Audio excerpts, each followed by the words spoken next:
And Sean, let your listeners know that this race is not over, that we got more votes on election night when all votes are counted fairly. Same standard being used for all votes. It shouldn't matter whether you lived in Democrat Minneapolis or a more Republican suburban area like Carver County.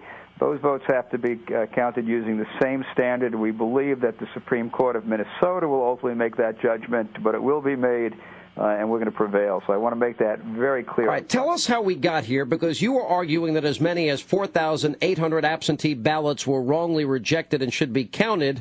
Tell us how we got to the point where they only decided to use 400. Well, we have a trial court that heard this contested case. Let me step back. We were ahead election night by 700-something votes. We were ahead 215 votes when the recount began.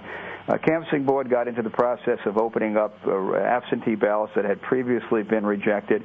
They tended to get thrown in from Democrat areas who were more inclined to say, hey, we made a mistake, check this out, maybe we should open this. The Republican areas, some areas more Republican type, for whatever reason, chose not to put ballots in. They said, we didn't make any mistakes. These ballots were reasonably rejected. Okay, so that's what we got.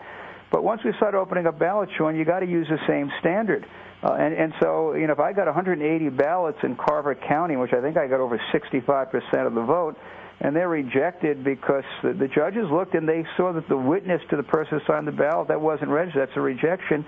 There are thousands of those same kind of ballots from Democrat-dominated areas that have already been counted. And so all we're saying is once we got into this absentee ballots process, where now Franken has pulled ahead, and they're very good at wanting to stop once they're ahead. We saw that in Washington State a number of years ago. We've seen it here.